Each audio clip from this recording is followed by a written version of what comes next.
Jeudi 7 octobre dans Demain nous appartient, qui va accueillir un nouveau personnage séduisant, ainsi qu'une nouvelle avocate, et qui célébrera un mariage à Noël. Sarah rend visite à Victoire, Solène Hébert commente les changements récents de Demain nous appartient, et lui apprend avoir retrouvé Dimitri, surtout, qu'il n'est pas mort. L'interne craint de devenir folle. Georges, Maëlle El Ajaoui fait des révélations sur l'intrigue, arrive mais sa collègue préfère ne pas lui parler de l'enquête. William examine sa patiente. Tout semble bon.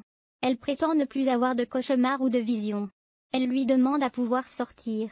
Mais le médecin souhaite la garder en observation.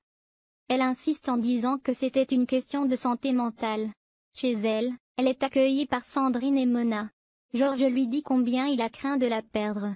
Elle prétend vouloir souffler et se promener seule. Bart et Louise sur la voie de la réconciliation. Chloé, Ingrid Chauvin éblouit les fans avec sa coupe de cheveux, exprime son soulagement auprès de Sandrine concernant la sortie de Victoire. Mais son amie est persuadée que Victoire ne va pas aussi bien qu'elle veut le faire croire. De son côté, Chloé lui révèle qu'elle s'est rapprochée avec Alex. Sandrine craint qu'elle ne la fasse marcher. Bart accueille Louise avec des fruits et des viennoiseries. Il s'excuse une nouvelle fois. Il craint qu'elle ne lui fasse plus jamais confiance.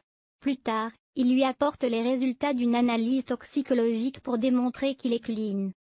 Louise souhaite fermer l'établissement plus tôt, exceptionnellement, afin d'être tranquille avec Bart.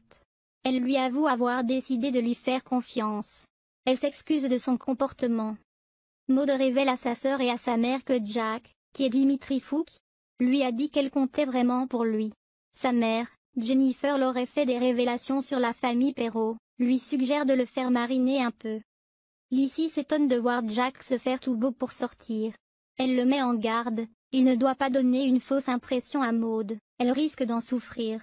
Alors qu'ils sont assis tous les deux, Maud tente d'embrasser Jack, qui ne lui retourne pas son baiser.